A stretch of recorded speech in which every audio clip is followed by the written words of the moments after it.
네, 안녕하십니까. 이번 세미나를 진행할 캐드닉스의 김호진입니다.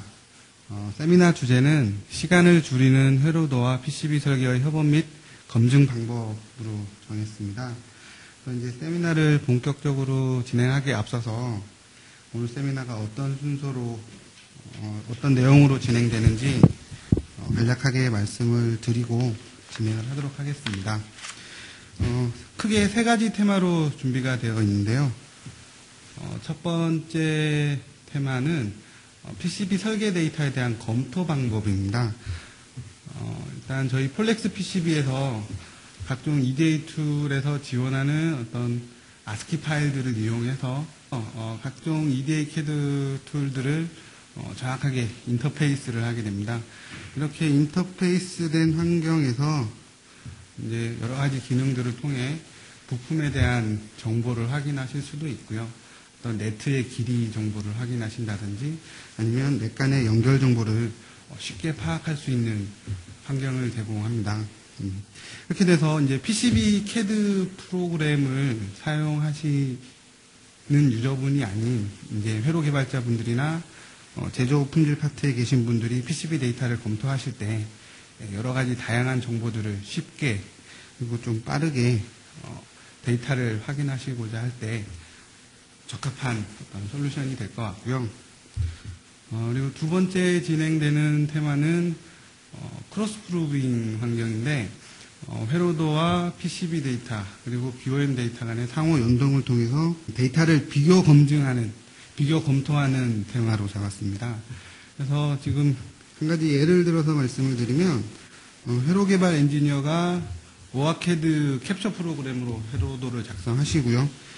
아트웍은 다른 팀원이나 외주에 맡겨서 하시는 경우가 많이 있습니다. 이럴 경우에 이제 아트웍이 끝나고 나면 회로 개발자 엔지니어분들이 이제 PCB 데이터를 검토하시는데 이제 두 캐드 간의 어떤 벤더가 달라서 상호 하이라이트가 되지 않습니다.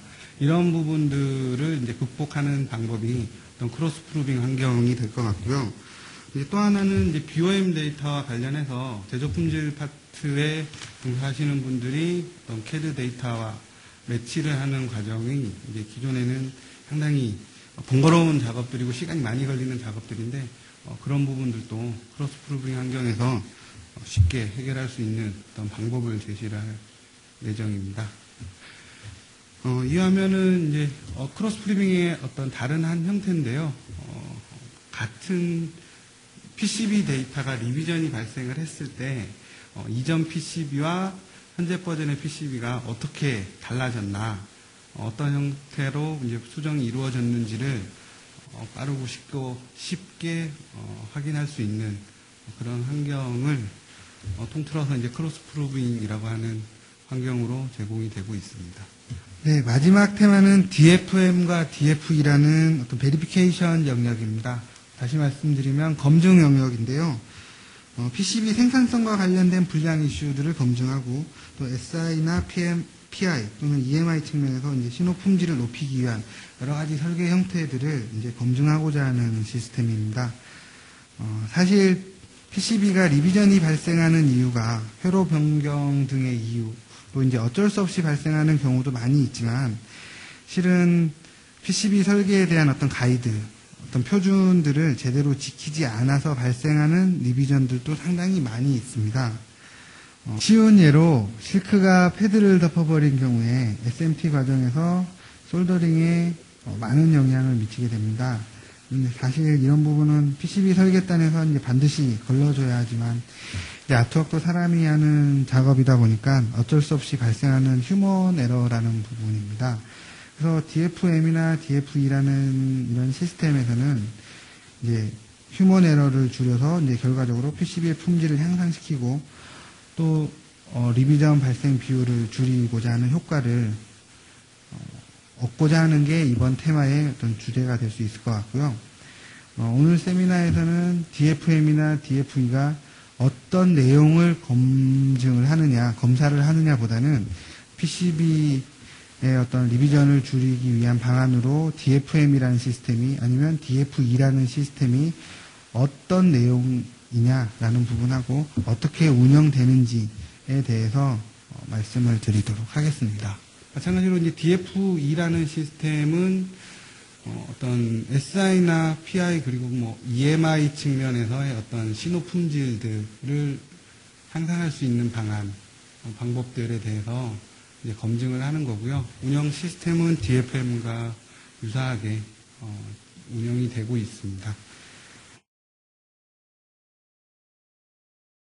우선 첫 번째 진행되는 내용은 PCB 데이터를 검토하는 방안 중에 하나로 이제 PCB 데이터들을 인터페이스하는 방법에 대해서 말씀을 드리겠습니다. 국내에서 사용되고 있는 각종 EDA CAD 툴들을 대부분 인터페이스하고 있는데 오늘 세미나에 준비된 내용은 이제 파워 PCB로 된 포맷을 인터페이스하고요. 그리고 오아캐드 캡처 프로그램에서 디자인된 파일을 EDIF라는 포맷으로 변환을 해서 폴렉스 로직이라는 프로그램에서 인터페이스하는 방법을 말씀드리겠습니다. 페이지에서 파일에서 export라는 명령을 실행시키시면 ASC라는 파일로 저장을 하실 수가 있습니다. 저희가 이제 ASCII 데이터를 이용하기 때문인데요. 저장 버튼을 누르시면 옵션 창이 생성이 되는데 저희가 섹션에 있는 모든 프로퍼티들을 다 이용하겠다라는 뜻으로 Select All이라는 버튼을 눌러주시고요. 버전은 지금 2007 버전까지 저희가 인터페이스를 다 하고 있기 때문에 특별 이제 사용하고 계신 페이지의 버전을 지정을 해 주시면 되고요. 단위는 current라고 지정을 해서 PCB에서 적용한 단위를 유닛을 그대로 사용하겠다는 뜻입니다. 그리고 이제 확장된 어떤 어트리뷰트들을 전부 체크를 해주시고 OK 버튼을 눌러주시면 이제 ASCII 데이터가 생성이 됐고요. 한번 확인해 보시면 그 폴더에 ASC라는 확장자를 가진 파일이 생성된 걸 확인하실 수 있으십니다. 그리고 이제 이번에는 오아캐드 캡처 프로그램에서 회로도를 인터페이스하기 위해서 EDIF 포맷으로 출력하는 방법을 알아보도록 하겠습니다. 이것도 마찬가지로 파일에서 익스포트라는 기능을 사용하시면 되고요. 여기서 이제 캡처에서는 EDIF나 DXF 포맷을 지원하는 걸로 나오고 저희는 EDF라는 확장자를 가진 파일로 저장을 할 거다라는 거 하고요. 중요한 건 이제 컨피그레이션 파일을 뭘로 쓸 거냐라는 부분인데 이 컨피그레이션 파일은 오아캐드가 설치된 그 폴더에 있는 캡처라는 폴더에 툴스의 캡처라는 폴더에 들어가시면 컨피그레이션 파일이 존재를 합니다. 그래서 cap2edi.cfg라는 파일을 선택을 하시면 저희가 이제 인터페이스를 위한 환경이 준비가 다 됐고요. 이제 확인을 눌러서 추출된 EDIF 데이터를 한번 확인해 보도록 하겠습니다. 캡처 폴더에 샘플 버전 3.1이라는 어떤 EDF 포맷의 ASCII 데이터가 추출이 된 거고요. 이렇게 추출한 파일들을 가지고 이제 각각 PCB와 로직에서 인터페이스를 한번 해 보도록 하겠습니다. 저희 폴렉스 PCB를 실행시키셔서 파일에 이캐드 불러오기, 지금 좀 전에 변환한 파워 PCB를 선택을 하시고요. 이제 패즈 ASCII 파일이라는 버튼을 눌러서 좀 전에 변환되어 있는 ASCII 파일을 선택을 하시면 됩니다. ASC를 선택을 하시고 열기를 하시면 Read from ASCII 데이터를 선택을 하시면 변환 과정이 일어나고요. 다른 CAD들도 이와 같은 형태로 ASCII를 추출해서 변환을 할 수가 있습니다. 정확하게 인터페이스된 PCB 환경이 제공이 되고요. 이번에는 이제 PCB 로직 데이터, 회로도 데이터를 인터페이스하기 위해서 PCB 로직을 실행시키시고 마찬가지로 EDIF 2.0이라는 명령을 실행시키셔서 추출한 ASCII를 선택을 하게 됩니다. 이 과정을 거치게 되면 이제 우아캐드 캡처에서 제공되는 환경과 똑같이 PCB 로직도 회로도도 마찬가지로 인터페이스가 가능한 상황입니다. 네, 이렇게 되면 이제 저희 포맷으로 변환된 파일로 저장을 해 주시면 나중에 이제 데이터를 읽어오거나 하실 때 훨씬 더 빠른 속도로 읽어오실 수가 있기 때문에 회로도 데이터의 확장자는 SDVB라는 확장자로 저희 파일이 저장이 되거든요. 그래서 파일 이름을 쓰시고 저장 버튼을 눌러주시면 그 SDVB라는 확장자를 가진 파일이 저장이 됩니다. 그래서 이제 이 파일을 더블 클릭을 하시게 되면 바로 회로도가 이제 실행이 되는 겁니다.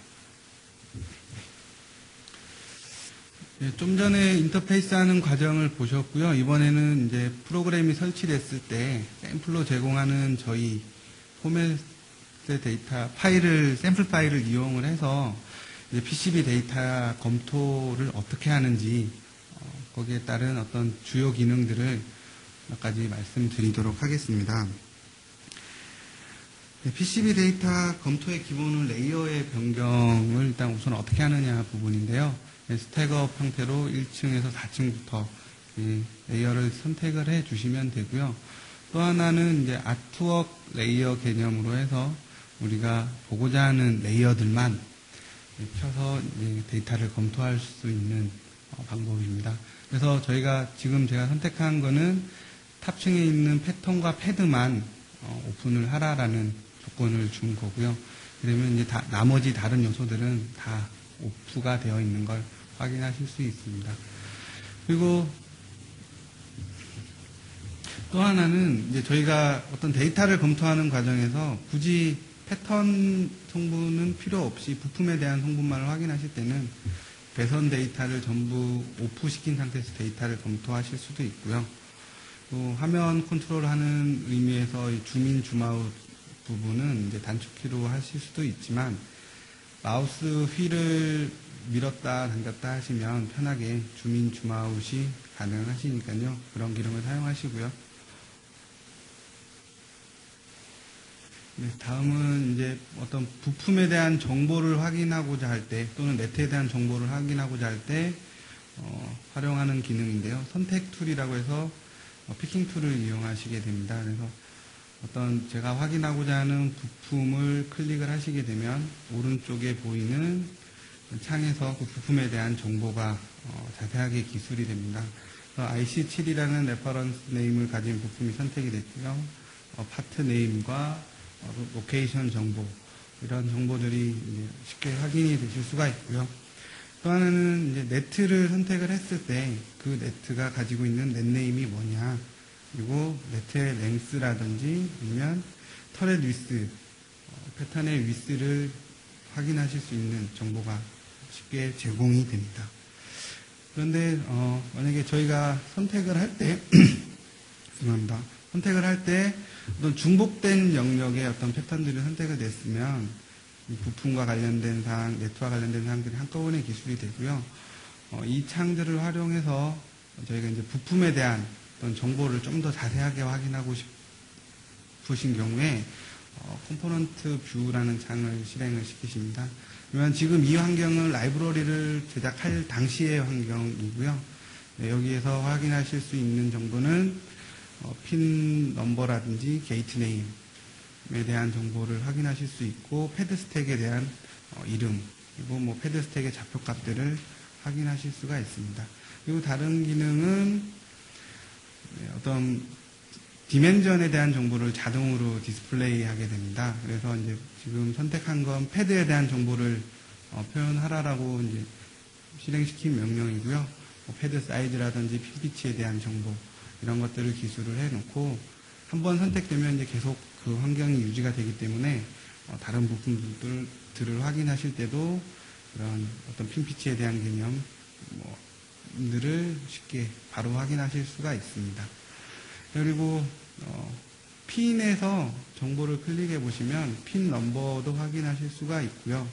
역시 이 창에서 패드 스택 대한 정보, 그리고 핀의 크기, 이런 정보들을 바로 선택 툴에서 확인하시는 부분이고요. 마지막으로 이제 좀 더 관심 있게 볼 부분은 네트인데, 네트를 선택을 하시고 익스플로러 창을 실행시키시면 이제 그 선택된 네트가 하이라이트가 됩니다. 이렇게 언필이 되어 있는 있다라는 건 우리가 온 시켜놓지 않은 다른 레이어의 그 패턴이 있다라는 걸 의미하게 되고요. 이 네트에 연결된 어떤 부품들의 연결 정보를 같이 확인하기 위해서 디스플레이를 시켜보면 이제 SCL 블루라는 네트에 연결된 부품들만 다른 색으로 하이라이트 되고요. 여기서 이제 익스클루드라는 기능을 다시 활용해서 보시면 우리가 선택한 네트와 연결된 부품을 제외하고 나머지 요소들은 전부 다 오프를 시켜버립니다. 이렇게 해서 크리티컬한 네트를 좀 더 디테일하게 확인하실 수가 있는데, 이 화면은 2D 화면을 제공하는 거고요.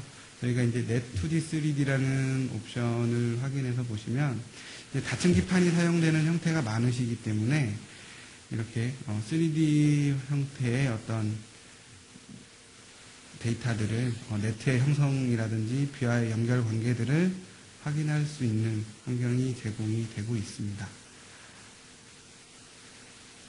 네. 이제 나와서 다시 한번 다른 길이를 확인해 보시면 이제 이번 기능은 네트의 길이를 확인하고자 하는 기능입니다. 선택한 네트가 과연 어떤 레이어에 어떤 위스를 가지고 어떻게 연결되어 있는지에 대한 정보를 저희가 이제 네트 아날라이저라는 기능을 실행시키면 확인하실 수가 있는데요. 보시면 IC7에서 IC15까지 연결된 패턴의 각각의 어떤 레이어별 랭스도 추출을 할 수 있는 걸 확인하실 수가 있습니다.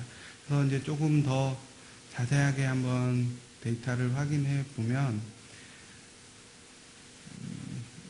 주변 창은 끄고요. 좀 더 자세하게 한번 확인을 해 보도록 하겠습니다. 가자. 네, 이제 이 패턴이 네트가 형성된 탑층의 어떤 길이를 보시면 1.5mm의 네트가 형성이 되어 있고요. 그리고 3층 레이어에 전체적으로 인너 레이어에서 패턴이 형성된 길이가 61mm, 그리고 바텀 레이어에 연결된 길이가 3mm라는 정보를 쉽게 확인하실 수가 있고요. 다른 연결 정보들도 물론 마찬가지로 확인하실 수가 있습니다.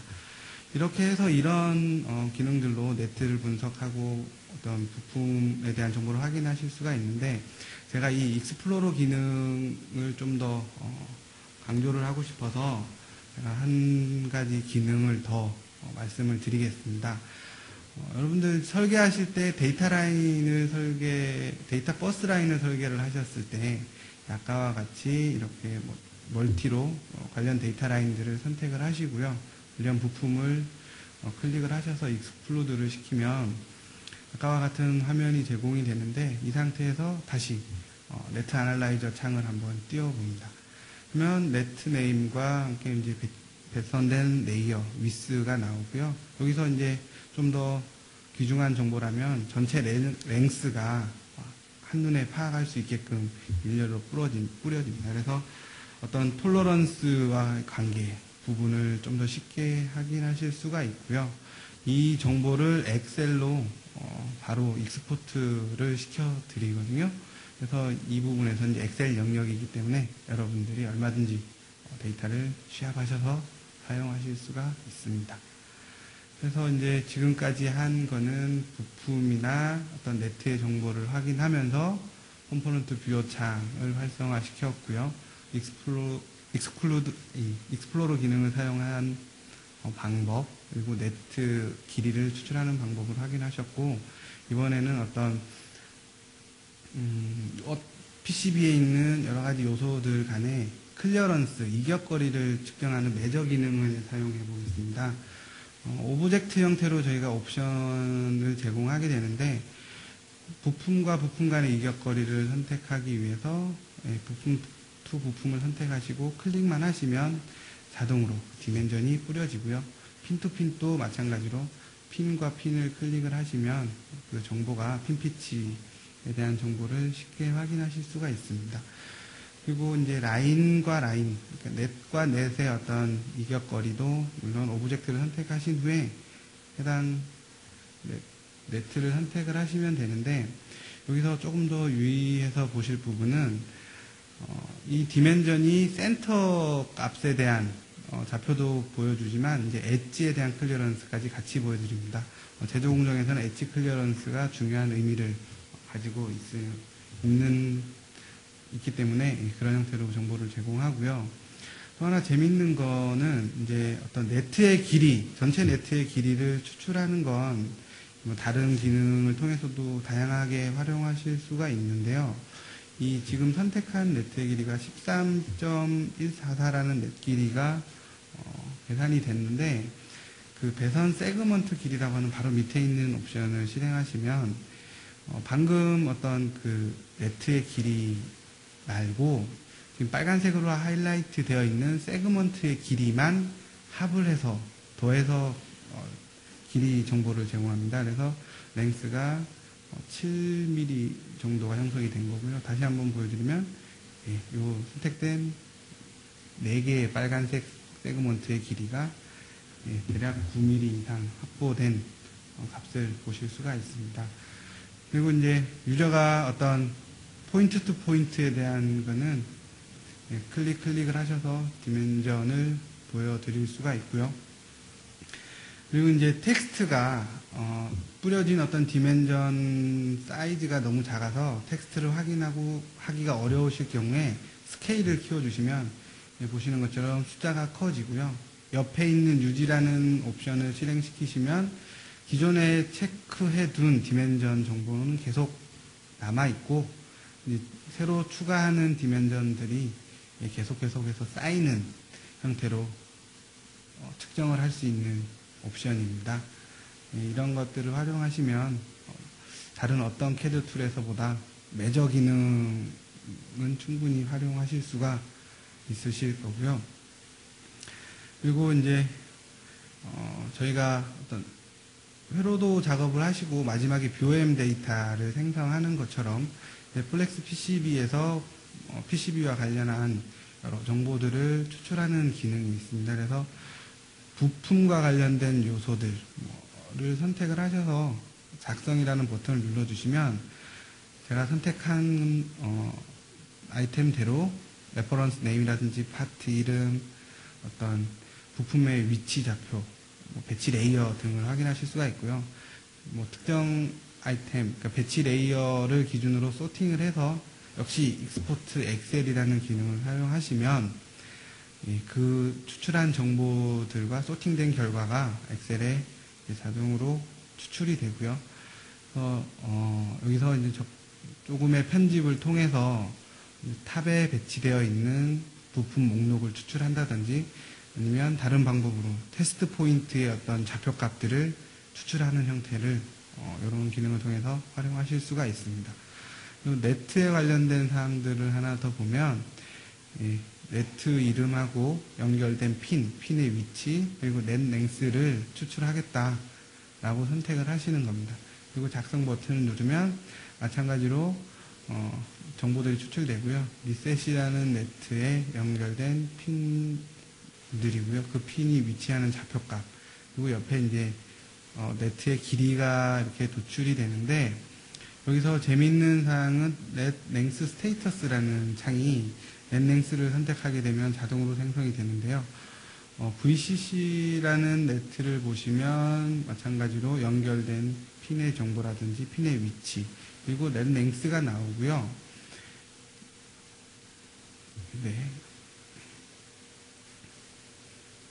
넷랭스가 나오고 옆에 있는 카파 인클루드라는 문구열이 보이실 텐데, 이 부분은 카파가 포함되어 있는 전원이나 그라운드 따는 카파의 길이를 추출하는 것이 상당히 어려운 부분이기 때문에 순수하게 패턴 성분만 저희가 길이를 추출하고 한 어떤 결과값입니다. 그래서 역시 엑셀로 추출하실 수가 있고요. 이런 것들은 얼마든지 편집을 통해서 여러 가지 형태로 데이터를 취하실 수가 있습니다.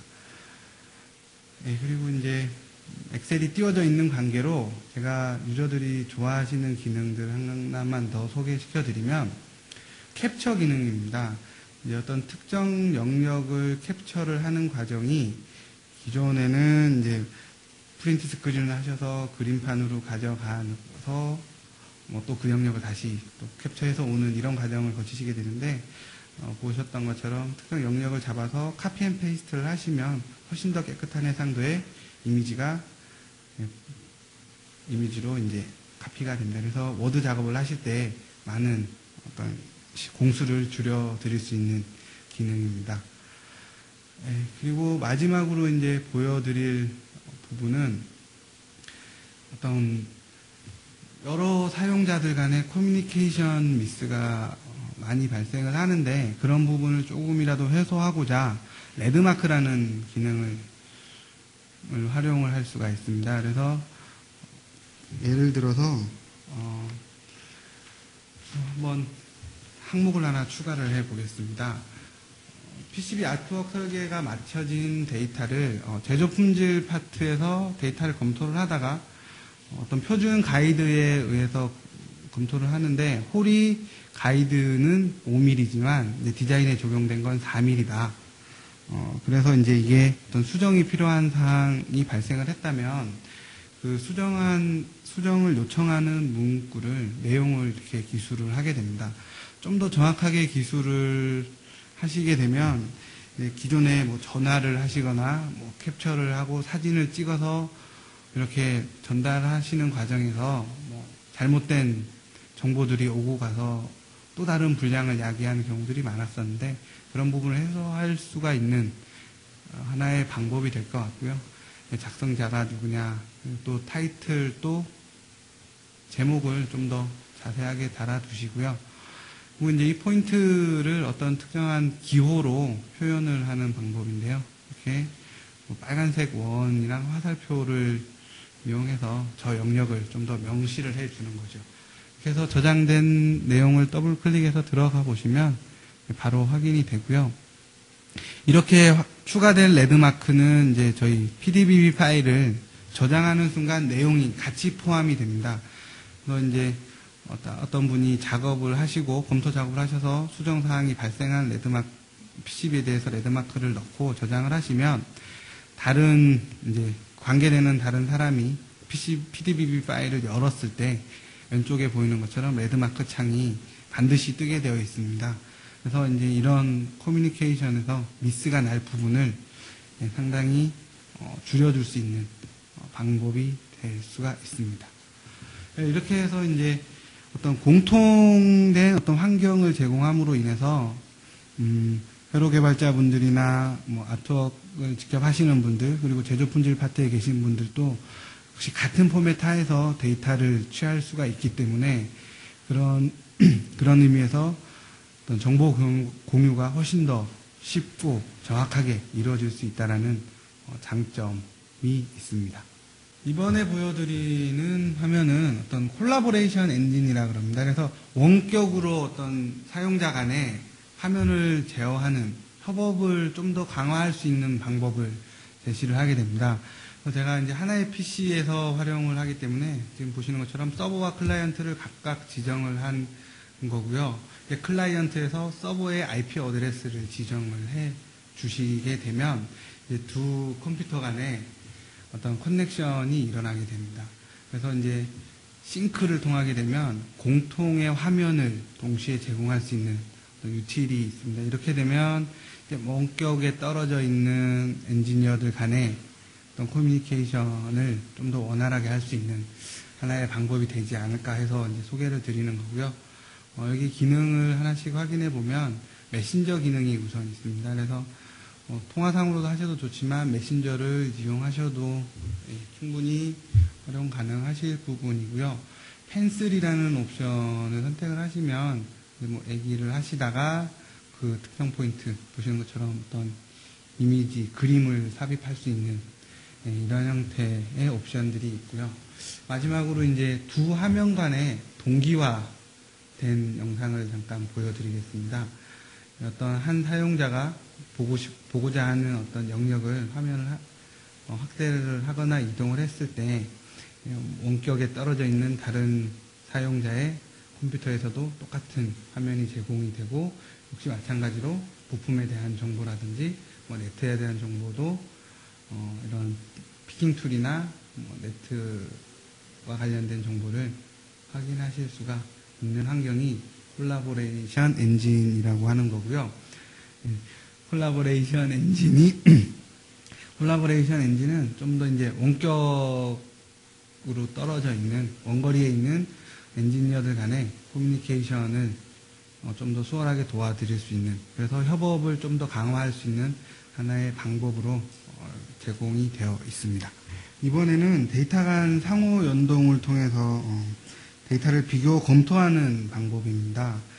크로스 프루빙이라는 어떤 환경 하에서 두 가지 타입의 형태의 환경이 제공이 되는데, 같은 종류끼리 데이터 비교하는 거, 그러니까 다시 말씀드리면 PCB 대 PCB나 로직 대 로직의 어떤 데이터를 비교하는 방법이고요.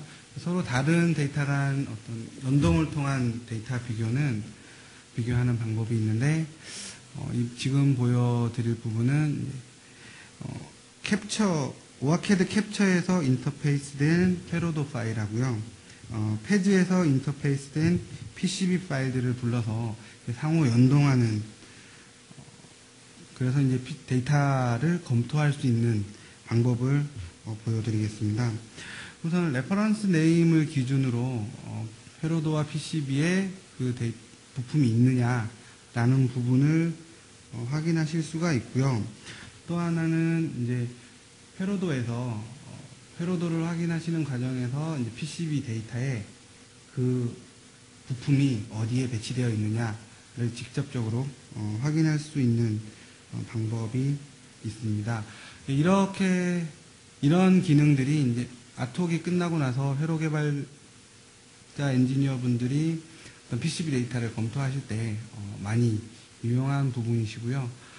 하나 더 보여드리면 U4라는 부품을 링크 5를 하게 되면 역시 PCB에서 하이라이트 되는 것을 확인하실 수가 있습니다. 그리고 데이터를 확인하시다가 왼쪽에 분홍색으로 보이는 게 있다라면 이거의 의미는 두 PCB 데이터와 회로도 데이터 간에 일치를 하지 않는다라는 의미인데, 이 부품은 홀이죠. 홀은 이제 회로도에 반영을 안 하는 경우가 대부분이시기 때문에 그런 의미에서 나온 어떤 다른 포인트다라는 걸 의미하는 거고, 네트에서 한번 다시 보겠습니다. 네트도 역시 마찬가지로 어떤 넷네임을 기준으로 해서 그 네트가 회로도와 PCB에 존재를 하느냐라는 걸 확인하실 수가 있고요. 이번에 보시는 네트는 리셋이라는 네트입니다. 이 영역을 확대해서 보면 1번 핀에 연결되어 있는 게 리셋이라는 네트고요. 이제 네트도 마찬가지로 회로도에서 PCB를 연동해서 하이라이트 시키는 기능을 활용하실 수가 있습니다. PCB에서 하이라이트된 어떤 화면을 네트를 보실 수가 있죠. 그리고 이렇게 됨으로 인해서 이제 오아캐드 캡처와 PCB 간의 상호 하이라이트 하는 부분들은 해결하실 수가 있는 하나의 좋은 방법이 될 것 같고요. 그리고 이번에 보여드릴 부분은 PCB 데이터와 회로도 데이터, 그리고 BOM 데이터 간의 어떤 상호 연동을 하는 부분입니다. 이렇게 세 개의 파일을 서로 선택을 하셔갖고 실행을 시키게 되면 BOM 데이터, PCB 데이터, 회로도 데이터가 각각 뜨게 되는데, 이 동영상을 진행하고 있는 화면이 노트북이라 조금 작습니다. 이해를 해 주시고요. 부품을 기준으로 해서 레퍼런스 네임을 찍었을 때 회로도와 PCB와 BOM에 같이 있다라는 거 보셨고, BOM 데이터 관점에서 회로도와 PCB에 데이터가 있느냐라는 부분을 확인하실 수가 있습니다. 그리고 또 하나는 이렇게 또 역시 마찬가지로 분홍색으로 보이는 부분이 있는데요.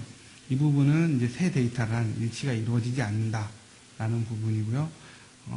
BOM의 LED가 존재하지 않는다. 이런 거는 BOM 데이터를 작성하실 때 어떤 에러가 발생을 한 요소이기 때문에 이런 크로스 프루빙 환경 내에서 이런 요소들을 체크를 해줌으로 인해서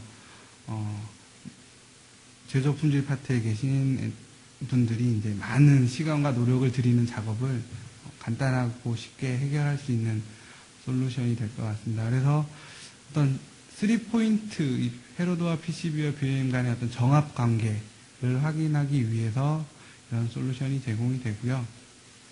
아까 보셨던 호를 잠깐 보시면 PCB에만 있는 걸 확인하실 수가 있습니다. 그리고 이번에는 PCB 대 PCB에 대한 어떤 데이터 비교하는 방법을 말씀드릴 텐데요. 두 개의 리비전이 발생한 두 개의 PCB 보드를 선택을 해서 실행을 시켜보면 이제 서로 다른 어떤 수정된 부분들을 자동으로 찾아주는 기능이 되겠습니다. 그래서 이전 버전의 PCB가 어떻게 수정이 되었는지를 좀 더 자동적으로 확인하실 수가 있는데요. 마지막으로 같은 종류의 데이터 간 비교 검토하는 방법에 대해서 말씀드리겠습니다. PCB 대 PCB에 대한 어떤 비교인데요. 이 경우에는 리비전이 발생한 PCB가 있는 경우에 이전 버전의 PCB와 현재 버전의 PCB가 어떻게 수정이 되었는지를 자동으로 확인하는 방법입니다. 그래서 이제 어떤 이유에 의해서 리비전이 발생했느냐라는 부분을 자동으로 찾아주기 때문에 AS가 들어왔을 때도 충분히 대응할 수 있는 아이템인데요.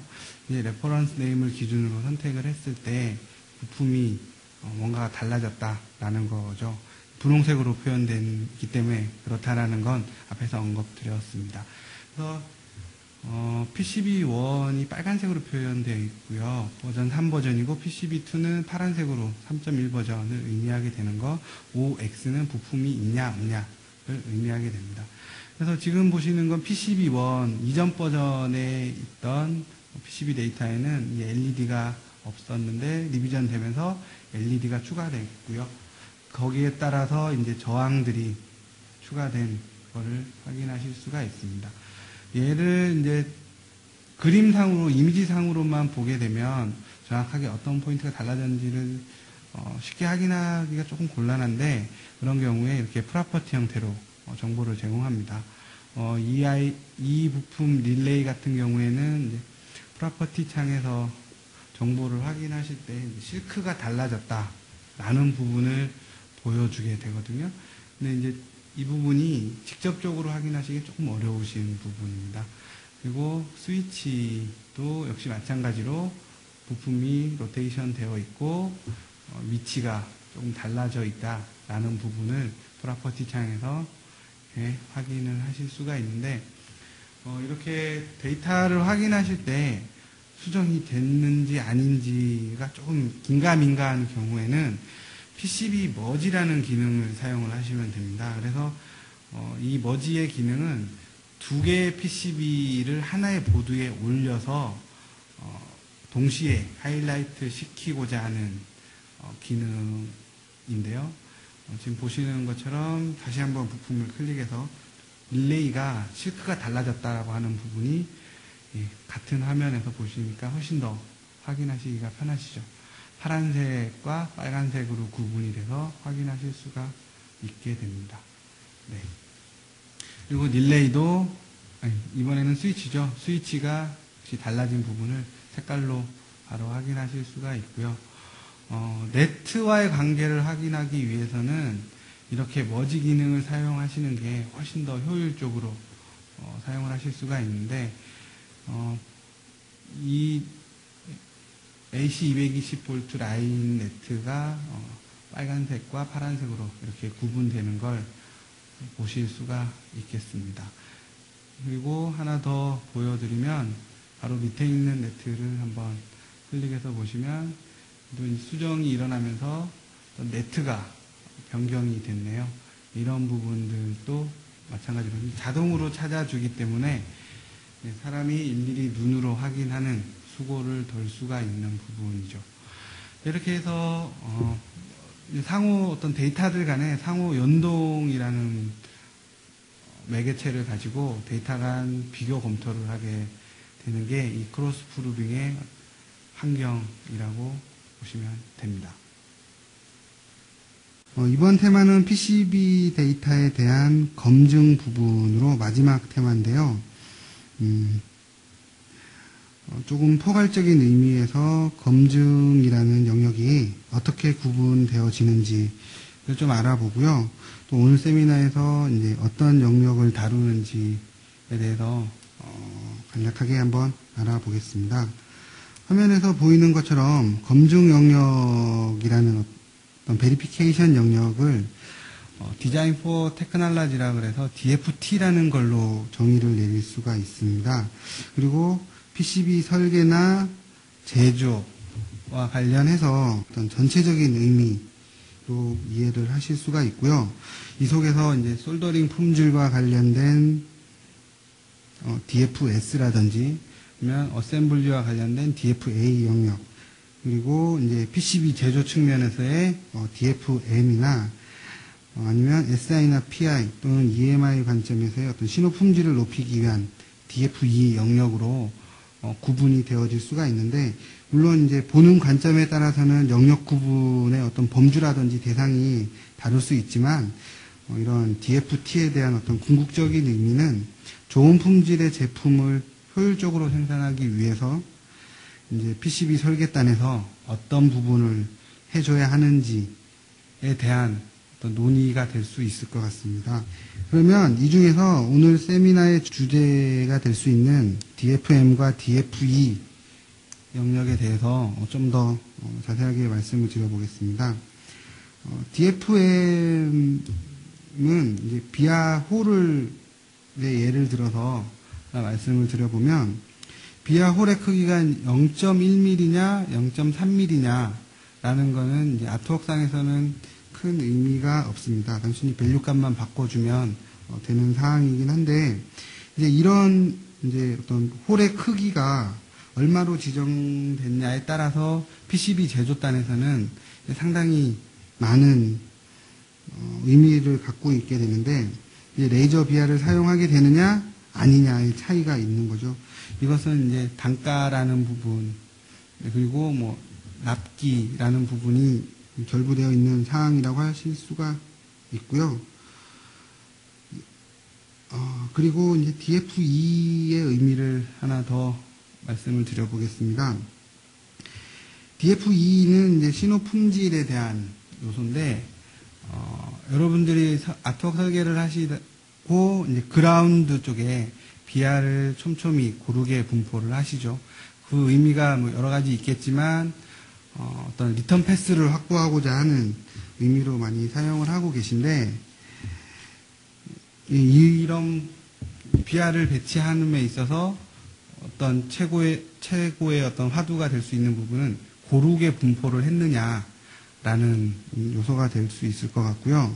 또 하나는 디퍼런셜 페어 넷을 설계하실 때 이제 두 라인 간의 어떤 전제 조건이라고 할 수 있는 게 나란하게 같은 길이로 설계되었느냐라는 거죠. 이러한 요소가 이제 여러분들이 일반적으로 알고 있는 디자인 가이드라는 부분입니다.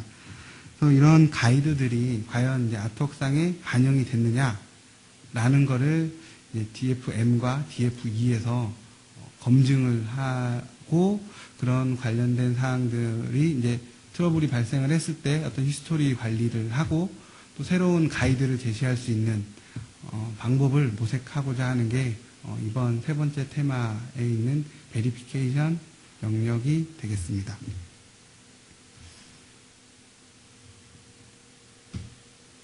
DFM과 DFE라는 시스템이 어떻게 운영되는지를 한번 알아보겠습니다.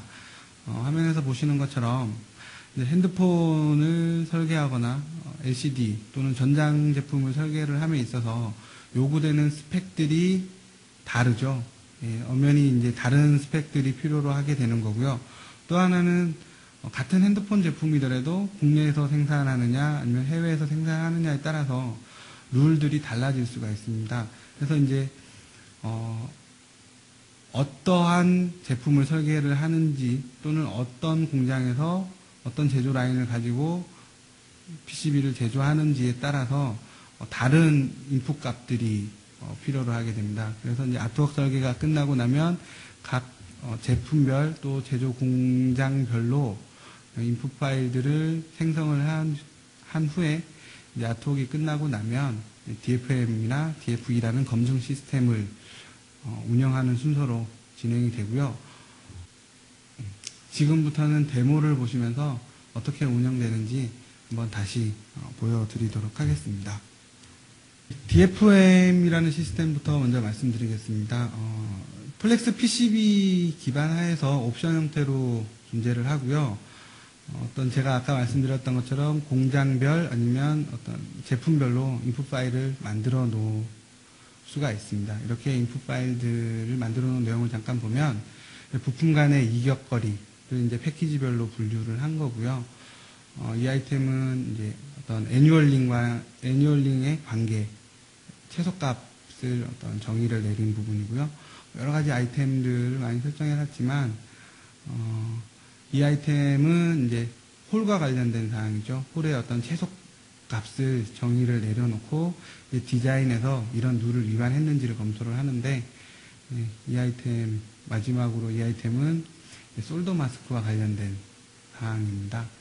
그래서 솔더 마스크를 충분히 확보를 했느냐라는 거고요. 이런 룰값을 통해서 이제 실행을 시켜보면 검증이 이제 프롤로가 흘러가게 되고요. 검증된 결과가 이런 결과창으로 나타나게 됩니다. 빨간색을 의미하는 거는 이제 페일이 발생을 했다라는 거고요. 파란색은 이제 룰을 지켰다, 준수했다라는 부분인데, 부품 간의 이격거리에서 결과를 확인해 보시면 트러블이 발생한 영역에 대해서 어떤 이렇게 하이라이트를 해드립니다. 제가 설정한 값은 0.8mm를 줬는데 시스템에서 검사한 결과는 0.3이 나온 거고요. 이 부분도 마찬가지로 이제 이격거리를 준수를 하지 않아서 에러가 발생을 했다라는 의미로 이해를 하실 수가 있고요. 마찬가지로 이제 홀과 관련해서는 홀의 최소 위스를 제가 0.5mm로 이제 설정을 해 뒀었는데 계산된 어떤 값은 0.3mm다. 그래서 에러가 발생을 한 부분이 될 것 같고요. 제가 이 결과를 이제 저희가 엑셀로 익스포트를 할 수가 있는데 시간 관계상 약간의 수정을 해서 직접 엑셀로 익스포트하는 장면을 보여드리도록 하겠습니다. 개수가 많이 줄었죠. 익스포트 기능에서 이제 엑셀을 선택하시게 되면 위자드 형태의 어떤 설정 단계가 있는데 그런 부분들도 환경 파일을 미리 만들어 놨고요. 여기서 이제 설정된 환경 파일을 통해서 엑셀로 익스포트 한다라는 버튼을 눌러주시면 이제 시스템이 알아서 준 조건에 의해서 이 에러가 발생한 한 포인트마다 내용을 기술을 하게 됩니다. 프로그레스 바가 움직이는 게 이제 한 줄씩 쓰고 있다라는 의미고요. 많은 내용이 있지 않기 때문에 아마 금방 생성이 되지 않을까 생각이 듭니다. 엑셀을 쓰는 과정이 끝나고 나면 엑셀이 이제 자동으로 화면에 나타나게 됩니다. 어떤 인풋 조건들에 의해서 이렇게 이런 화면이 구성이 된 거고요. 내용을 잠깐 보면 어떤 아이템을 체크를 했느냐라는 부분이고 인풋 조건을 뭘로 줬느냐 또 이제 그에 따라서 결과가 어떻게 나왔는지를 확인하실 수가 있고요. 그 에러가 발생한 영역이 어딘지를 어떤 에러 유형에 맞게끔 자동으로 캡처라는 기능을 통해서 캡처를 해 드립니다. 그리고 이제 이런 에러가 발생을 했을 때 그런 불량이 치명적인 에러다라면 반드시 수정을 하셔야 될 부분이고요. 그렇지 않은 경우에라도 또 우리가 가이드로 제시한 설계 표준을 지켰는지 안 지켰는지를 검토를 하실 수가 있는 부분이 이제 이렇게 엑셀 추출을 통해서 어떤 불량에 대한 히스토리를 관리할 수 있는 하나의 방안이 될 수가 있습니다. DFE도 이제 DFM과 마찬가지로 폴렉스 PCB 기반 하에서 옵션 형태로 운영되는데요. 운영 방식이라든지 어떤 프로세스는 거의 유사한 형태를 띠고 있고, 다만 이제 신호와 관련된 네트와 관련된 사항들이 있기 때문에 이제 설정 부분이 조금 다른 형태로 운영이 됩니다. 그래서 제가 미리 준비한 인풋 파일을 오픈을 한 거고요. 에 따라서 어떤 내용들을 체크했는지 간략하게 말씀을 좀 드려보면, 커넥티드 콤프라는 아이템은 이제 어떤 크리티컬한 신호에 필터가 달렸느냐라는 부분이고요. 이제 그 필터의 어떤 효과를 내기 위해서 위치 관계, 즉 이제 IC에서의 어떤 가깝게 배치를 했느냐라는 부분을 검증을 하는 아이템이고요. 스테빌리티 카파 같은 경우에는 아이솔레이트된 카파가 있느냐라는 부분을 또 검증을 할 수가 있습니다. 다음 아이템을 잠깐 보시면 디캡2라고 해서 디커플링 캐패시터를 많이 사용을 하시죠. 전원의 안정화를 위해서 사용되는데 거기에 해당하는 캐패시터가 필요할 거고요. 이제 당연히 메인 IC가 필요한 부분이고, 이런 디캡도 마찬가지로 이제 위치 관계가 중요한 거고요. 그리고 이제 어디에 배치를 하느냐, 몇 개를 배치하느냐라는 부분에서 이제 레이시오와 관련해서 파워핀마다 하나씩 배치를 하겠다라는 조건입니다. 그리고 또 하나는 이제 랭스라는 옵션은 디스턴스와 무방하게 IC와 연결된 패턴의 길이를 검사하는 거고요. 그리고 새롭게 최근에 개발된 아이템인데, 리턴 패스의 확보 차원에서 그라운드에 비아를 촘촘히 박아주시는데 과연 얼마나 효율적으로 고르게 분포했느냐라는 부분을 검사하게 됩니다. 그래서 이제 설정하는 어떤 형태는 비아 하나가 어떤 케어할 수 있는 카파의 영역을 미리 설정을 해두고, 거기에 따라서 전체 카파 영역 대비해서 그라운드 비아가 어떤 보호할 수 있는 카파 영역을 비율로 계산을 하는 겁니다. 이런 형태로 이제 옵션 룰을 설정을 해 두시고 나면 이제 실행을 시키면 DFM과 마찬가지로 프로세서가 검증을 시작하게 됩니다. 이제 그라운드 카바리지라는 아이템이 카파를 계산하기 때문에 시간이 조금 걸리는 아이템인데요. 제가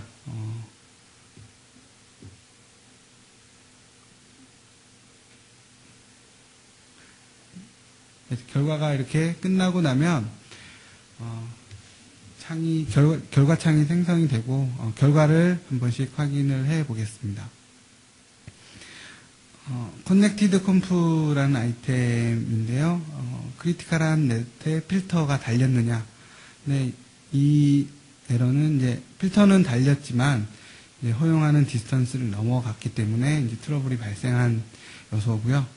이제 스테빌리티 카파가 있느냐라는 검사에서는 왼쪽에 파란색으로 보이는 게 이제 패스 영역, 패스가 된 카파 덩어리를 의미하게 되는 거고요. 이번에 보이는 이 카파 덩어리는 빨간색으로 해서 이제 아이솔레이트된 카파다라는 걸 의미하게 됩니다. 그리고 그라운드 카바리지에 대한 아이템을 다시 한번 결과를 확인해 보면 지금 보시는 것처럼 비아 하나가 차지하는 영역을 저희가 비아마다 이렇게 표시를 해 두고요.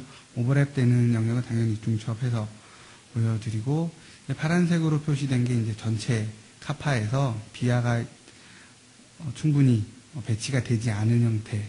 그래서 계산을 해본 결과가 이제 한 14% 정도가 나온다라는 부분입니다. 그래서 이제 DF2라는 아이템의 결과를 이렇게 확인하시고 이 부분도 마찬가지로 엑셀로 익스포트를 하실 수가 있는 형태입니다. 그래서 이제 DFM과 DF2라는 시스템을 이제 최종적으로 한번 정리를 내려보면 이미 어떤 설계에 대한 디자인 가이드는 제시가 되어 있습니다. 그런 제시된 디자인 가이드를 과연 PCB단에서, 아트웍 설계단에서 제대로 설계가 됐는지 여부를 검토를 한 번 더 할 수 있는 환경을 제공함으로 인해서 이제 휴먼 에러가 발생할 수 있는 가능성을 최소화시키는 거고요. 또한 그로 인해서 이제 리비전이 발생하는 비율을 줄여서 제품 개발 주기를 단축한다든지 여러 가지 시간적인 부분을 줄일 수 있는 요소가 DFM과 DF2라는 시스템을 운영했을 때 얻을 수 있는 가장 큰 장점이라고 할 수 있습니다. 이렇게 해서 오늘 준비된 세미나가 마쳤고요. 제가 마무리 인사 차원에서 오늘 한 내용을 간단하게 정리를 하겠습니다. 폴렉스 PCB라는 어떤 뷰어 프로그램을 통해서 공통된 뷰잉 환경을 제공함으로 인해서 협업 관계를 더 높일 수 있는 방안을 제시를 했고요.